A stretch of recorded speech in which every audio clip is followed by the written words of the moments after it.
Hello friends, कैसे हो? Welcome back to my YouTube channel. My name is Dhruv Patel and you are watching Dhruv Patel YouTube channel. तो guys मैं आ गया हूँ नई वीडियो के साथ और आपको थंबनेल देखकर पता चल ही गया होगा कि किस टॉपिक पर वीडियो होने जा रही है।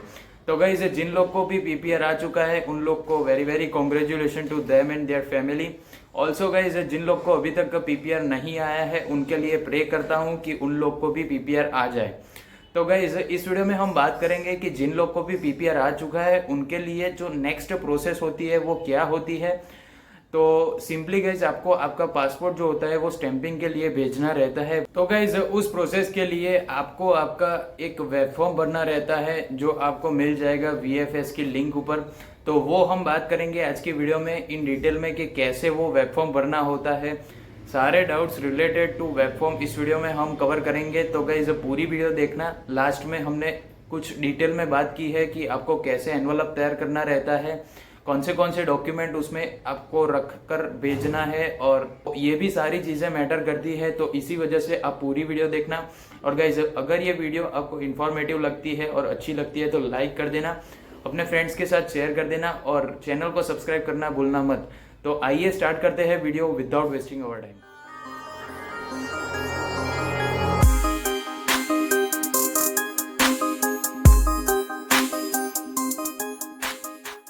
तो गाइस पहले हम बात कर लेते हैं कि जो वेब फॉर्म आता है वो कैसे भरना होता है। तो आइए पहले मैं आपको ले चलता हूँ मेरी स्क्रीन पे और मैं आपको बताता हूँ कि web form step by step कैसे भरना है, कहाँ कहाँ पर गलती हो सकती है, ऐसा कोई चांसेस है तो मैं वहाँ पर आपको क्लियर करूँगा। तो पूरा आप देख लेना तो आपको एक आइडिया मिल जाएगा कि आपको आपका वेब फॉर्म कैसे भरना है।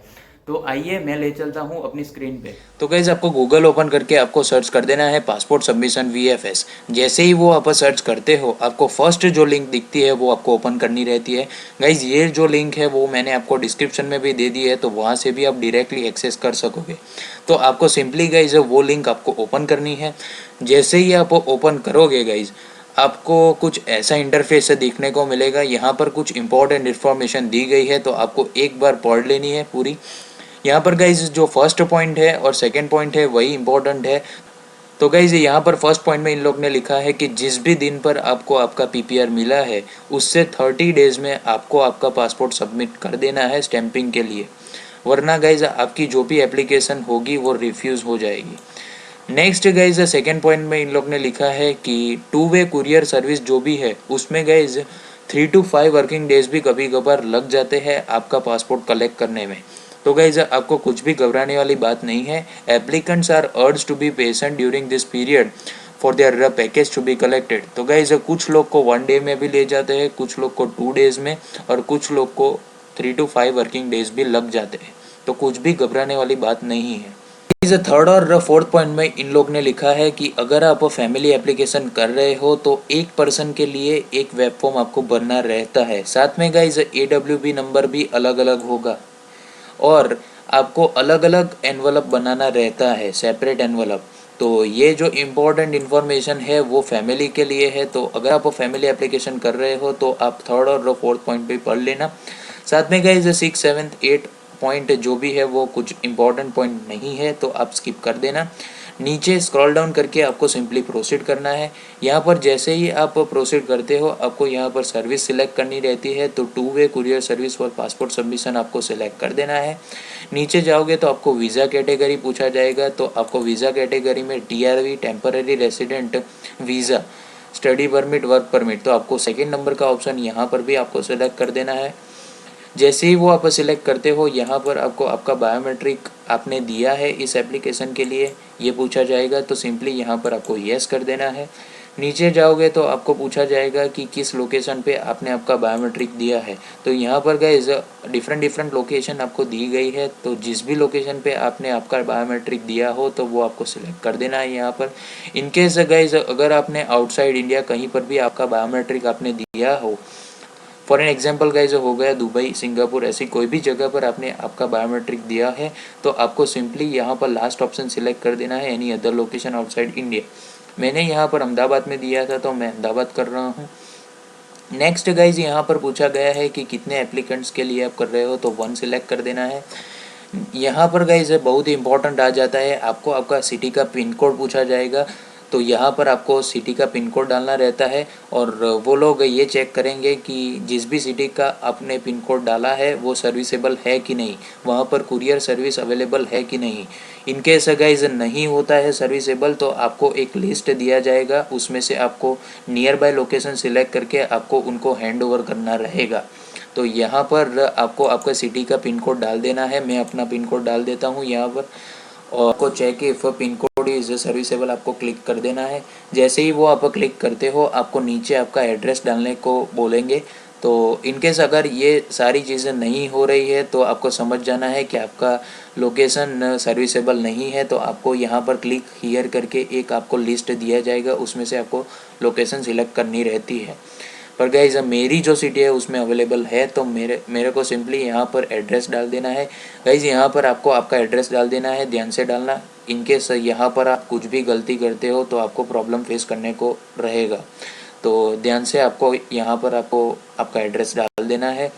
नीचे जाओगे तो यहाँ पर आपको आपका स्टेट सिलेक्ट करना रहेगा, तो अपना स्टेट सिलेक्ट कर लो। नेक्स्ट गाइज यहाँ पर प्रोसीड करोगे तो आपको यहाँ पर फर्स्ट नेम लास्ट नेम पूछा जाएगा। तो सिंपली गाइज जो भी आपका पासपोर्ट में आपका नेम है वही आपको यहाँ पर डालना रहता है। इनकेस अगर आपके नेम के पीछे आपका फादर नेम है तो वो भी आपको यहाँ पर लिखना है। तो फर्स्ट नेम लास्ट नेम आप डाल लो।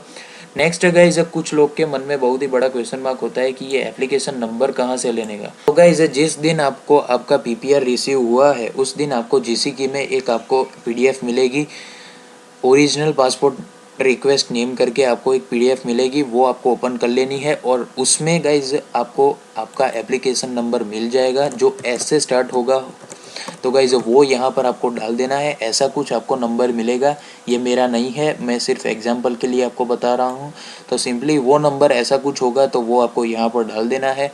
नेक्स्ट गाइज ये कुछ आपको कांटेक्ट करने के लिए कुछ आपको यहाँ पर डिटेल्स मांग रहे हैं। तो गाइज यहाँ पर आपको आपका ईमेल आईडी डाल देना है, कांटेक्ट नंबर यहाँ पर आपको आपका डाल देना है।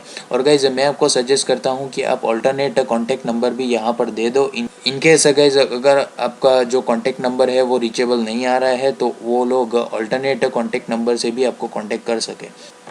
तो नेक्स्ट गाइज आपको यहाँ पर आपका डेट ऑफ बर्थ डाल देना है। जैसे ही वो आप डालते हो आपको पूछा जाएगा नीचे कि आपने बायोमेट्रिक के वक्त प्रीमियम लॉन्च लिया था।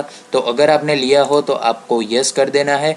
तो गाइज यहाँ पर जैसे ही आप यस करोगे आपको ट्रैकिंग नंबर भी डालना रहता है और साथ में आपको प्रीमियम लॉन्च की जो रिसिप्ट होती है वो भी आपको अपलोड करनी रहती है यहाँ पर।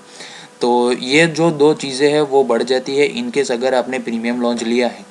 गाइज़ मैंने प्रीमियम लॉन्च नहीं लिया था तो मैं यहाँ पर नो कर रहा हूँ। और साथ में गाइज़ जैसे ही आप नो करते हो आपको पूछा जाएगा कि आपको पेड एसएमएस सर्विस चाहिए।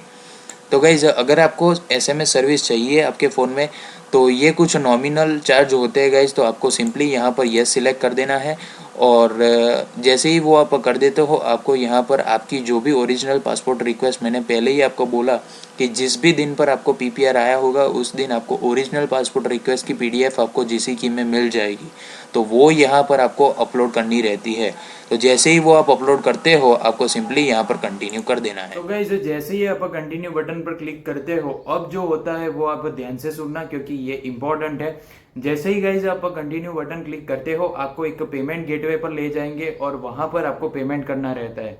तो गाइज वहां पर सारी मेथड्स अवेलेबल होती है, आप क्रेडिट कार्ड, डेबिट कार्ड या फिर कोई भी यूपीआई एप्लीकेशन से भी आप पेमेंट कर सकोगे इजीली वहां पर क्यूआर कोड जनरेट करके।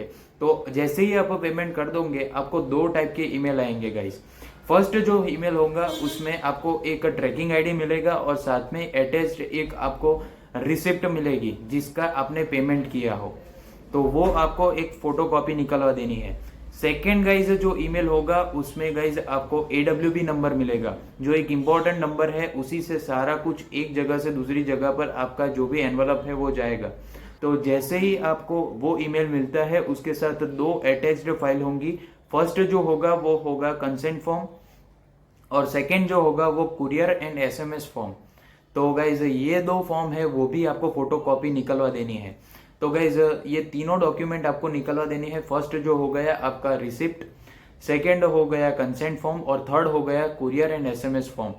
तो गाइज तीनों की आपको black and white photo copy निकलवा देनी है और जो कंसेंट फॉर्म 4 पेजेस का होगा उसमें से गाइज फर्स्ट पेज पे सिर्फ और सिर्फ इंफॉर्मेशन होगी।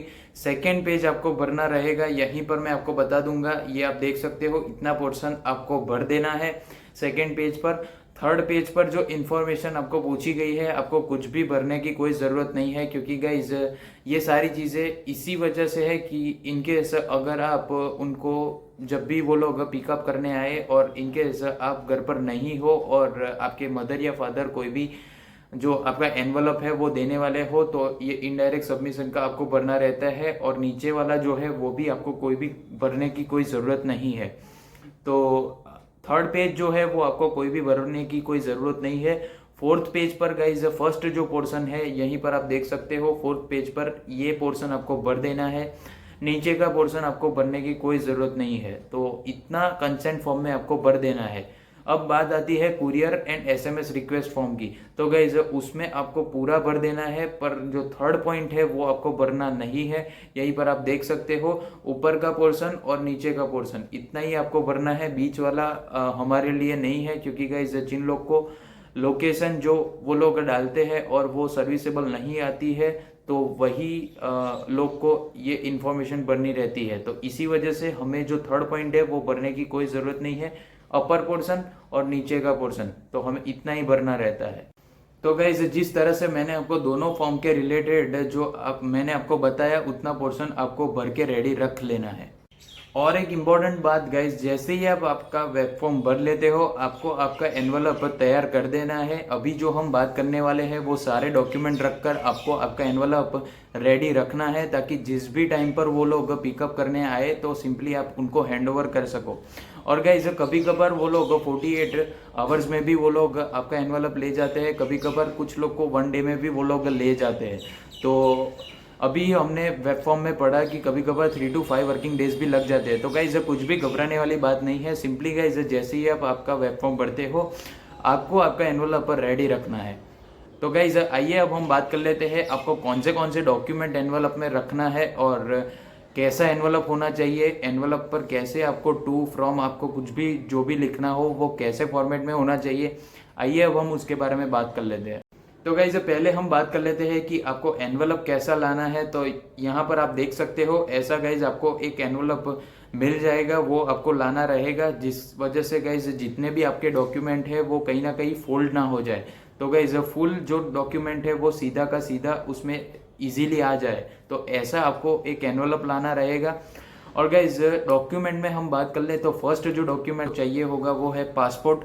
तो पासपोर्ट हो गया फर्स्ट डॉक्यूमेंट। सेकेंड जो डॉक्यूमेंट आ जाता है वो है ओरिजिनल पासपोर्ट रिक्वेस्ट का जो लेटर आपको मिला है जिसे कि में आ जाएगा, तो वो आपको डाउनलोड करके फोटोकॉपी उसकी निकलवा देनी है। Second document original passport request letter हो गया।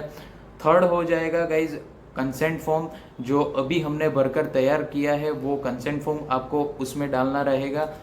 फोर्थ डॉक्यूमेंट हो गया कुरियर एंड एसएमएस फॉर्म है, तो वो आपको चाहिए होगा fourth document. Fifth document guys हमने पहले बात की कि जो भी आपने पेमेंट किया है फर्स्ट जो ईमेल आएगा उसमें आपको रिसिप्ट मिलेगी, तो उसकी फोटोकॉपी निकलवा देनी है, तो वो आपको रखना रहेगा। तो ये 5 डॉक्यूमेंट्स है जो आपको आपके एनवलप में रखने हैं और किसी भी डॉक्यूमेंट की आपको ज़रूरत नहीं है। इतने डॉक्यूमेंट से आपका काम खत्म हो जाएगा। अब गाइज डॉक्यूमेंट तो सारे रख दिए, पर गाइज जो एनवलप होता है उसके ऊपर कैसे आपको लिखना है वो भी मैं आपको यहीं पर बता दूंगा। तो गाइज इसी तरह से आपका जो भी एनवलप है वो उस पर आपको ऐसा कुछ लिखकर आपको तैयार कर देना है। गाइज आप कंप्यूटर में भी टाइप करके भी अगर आप लगवाना चाहते हो तो वो भी आप कर सकते हो, या फिर सिंपल ब्लैक पेन से अगर आप लिख दोगे तो भी चलेगा। तो गाइज जैसे मैंने आपको बोला उसी तरह से आपका जो भी एनवलप है वो आपको रेडी कर देना है और इसी के साथ आपकी जितनी भी रिस्पॉन्सिबिलिटी है वो खत्म होती है। जैसे ही वो लोग आते हैं उनको आपको सिंपली हैंड ओवर कर देना है और यही होती है प्रोसेस आफ्टर पीपीआर। तो जो पासपोर्ट स्टैंपिंग की जो भी प्रोसेस होती है यहीं पर ख़त्म होती है। और गाइस मैंने देखा यूट्यूब पर कोई भी 1 वीडियो में कवर्ड नहीं थी ये पूरी प्रोसेस, तो मुझे लगा कि मुझे एक वीडियो बनाना चाहिए और इसीलिए मैं आ गया हूँ इस वीडियो के साथ। तो गाइज अगर वीडियो हेल्पफुल लगी या फिर थोड़ी सी भी इंफॉर्मेटिव लगी तो गाइज वीडियो को लाइक कर देना और शेयर कर देना अपने फ्रेंड्स के साथ। और चैनल को सब्सक्राइब करना भूलना मत गाइज। तो मिलते हैं ऐसी इन्फॉर्मेटिव वीडियो के साथ। Bye bye guys, see you, take care.